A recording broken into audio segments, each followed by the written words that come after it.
Olá, meu amigo, olá, minha amiga, que nos acompanha aqui nessa parceria com a revista RPPS do Brasil. Como vai você? Estamos aqui hoje para tirar mais uma dúvida dos nossos leitores. E a dúvida de hoje é uma questão muito importante, enviada aí pela Luana, presidente do Instituto do município de Cáceres, no estado de Mato Grosso, nosso estado. A dúvida é a seguinte: no caso de a lei municipal for omissa, como o RPPS deve se comportar em relação à readaptação? Por exemplo, quem deve fazer a perícia médica, quem deve fazer o encaminhamento, arcar com as custas.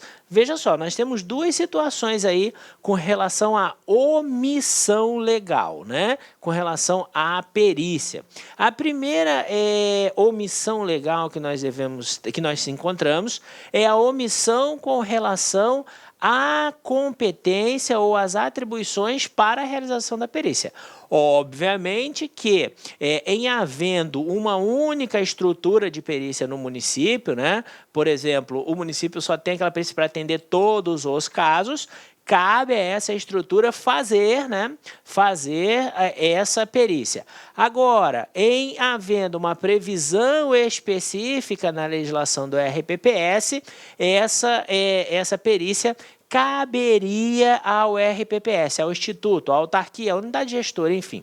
O problema é que muitas vezes essa omissão decorre simplesmente do dever implícito, né? A partir do momento que você discute auxílio-doença, aposentadoria por invalidez ou pensão por morte para beneficiário inválido, óbvio que é um dever implícito da unidade gestora reconhecer a existência dessa condição. Mas pode ser que a sua lei aí não estabeleça a existência de peritos no seu quadro. E também, né, apesar da obrigação, não lhe dê brechas de como fazê-lo. Então, esta é um outro tipo de omissão. Uma coisa é a ausência de omissão por atribuição legal, né? Não tem assim, a perícia do RPPS é que vai fazer. Outra coisa é a ausência de previsão pelo fato de não ter o quadro próprio. E aí, isso é importante à medida que o quê? À medida que você não pode esquecer o que a gente acabou de falar. Ora, de quem é a incumbência de conceder o benefício? Auxílio-doença, aposentadoria por invalidez, pensão para dependente inválido. A incumbência é do regime próprio. Então, é ele quem deve aferir a presença dos requisitos para tal. Então, ainda que não haja estrutura, ainda que não haja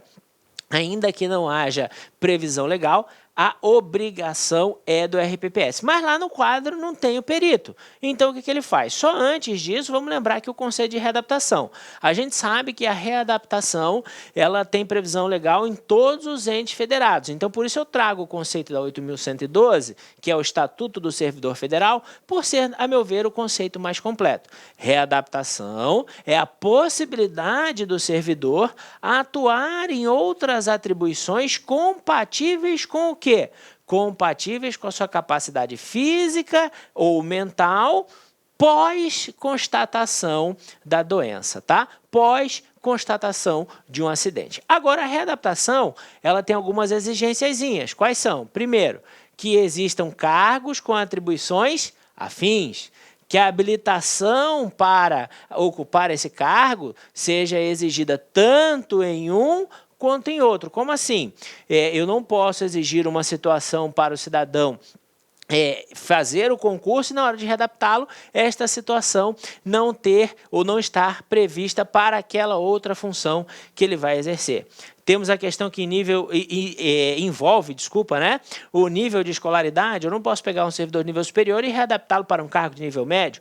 E a questão que envolve a equivalência de vencimentos. O servidor não pode ser readaptado para atuar num cargo ou numa atribuição que pague mais ou menos do que aquilo que ele recebe em razão do concurso que prestou. Então, partindo dessa premissa, já relembrando o conceito de readaptação, é que a gente vai resolver lá, não tem previsão legal de eu ter quadro de perícia no meu RPPS, mas tem previsão legal de que eu concedo auxílio-doença, de que eu concedo a aposentadoria por invalidez, de que eu concedo a pensão por morte para o dependente inválido. Quais são as alternativas que a gente tem? Vamos lá. Primeiro, você pode utilizar os peritos da prefeitura, caso eles existam. Tá? Caso eles existam, pode fazer um convênio com o município e utilizar-se dos peritos da prefeitura. Você pode também aplicar por analogia, e o Superior Tribunal de Justiça já disse que é possível isso, as regras que estão previstas na Lei 8.112, tá? Para os casos justamente onde não haja corpo técnico que permita a realização da perícia médica, mesmo naquelas situações onde a constatação do direito ao benefício só existirá mediante a realização da mesma, ok? Que hipóteses são essas? Estão lá no artigo 230 e no artigo 203. As duas que estão no artigo 230. Um convênio com o INSS. Você pode, invocando analogia, procurar o INSS e fazer um convênio. Estará amparado legalmente para que as perícias sejam realizadas pelo INSS. Você pode ainda contratar uma pessoa jurídica, uma empresa, para realizar essas perícias. Também está previsto lá. Vai fazer isso como? Por analogia. Não significa que você não tem que observar as regras de licitação. Tem que observar sim, tá? Mas isso pode ser feito. O fundamento legal ante essa omissão seria o artigo 230 da Lei 8.112, aplicado por analogia. Ou ainda aceitar o laudo particular, né? Está previsto onde? Lá no artigo 203, e lá ele fala especificamente para os casos de licença saúde, ou melhor, licença para tratamento da própria saúde, que no caso do RPPS autoriza o quê? Autoriza a concessão de auxílio doença. Então, se você não tem nem a primeira situação, não consegue fazer o convênio com o INSS, ainda não contratou a pessoa jurídica, você pode também, por analogia, invocar como fundamento o artigo 203 da Lei 8.112 e, principalmente nos casos de auxílio-doença, fazer o quê?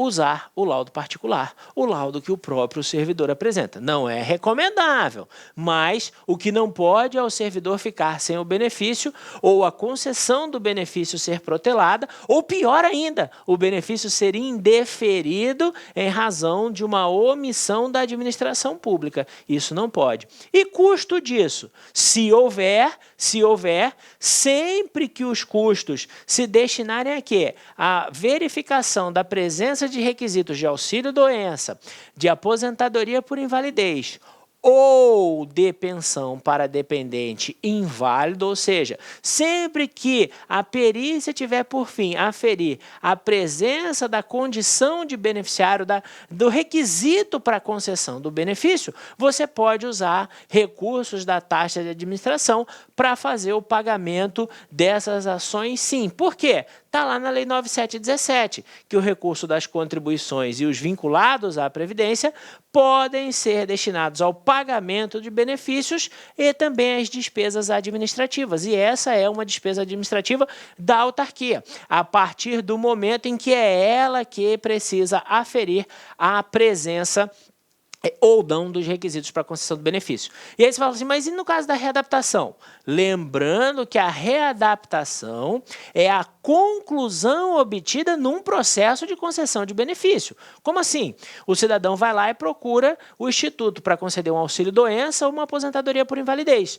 E o instituto, o perito do instituto, vai lá e fala assim, não é caso de incapacidade temporária e muito menos de incapacidade permanente. Então, você pode promover a readaptação. E ele já indica, é caso de readaptação. E aí a ação de readaptação cabe ao município, cabe ao Estado e não ao Instituto. Mas a conclusão pela readaptação será feita no transcorrer do processo de concessão de benefício. Então, é possível, sim, que nesse caso também haja esse custeio. Não do processo de readaptação, mas sim da conclusão, já que ele é feito no bojo, né, de um processo de concessão de um benefício previdenciário, ok?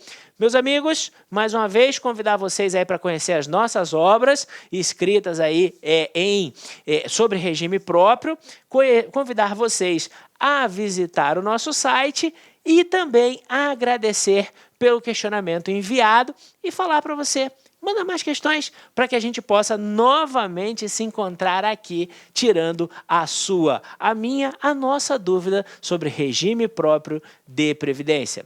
Um abraço e até a próxima.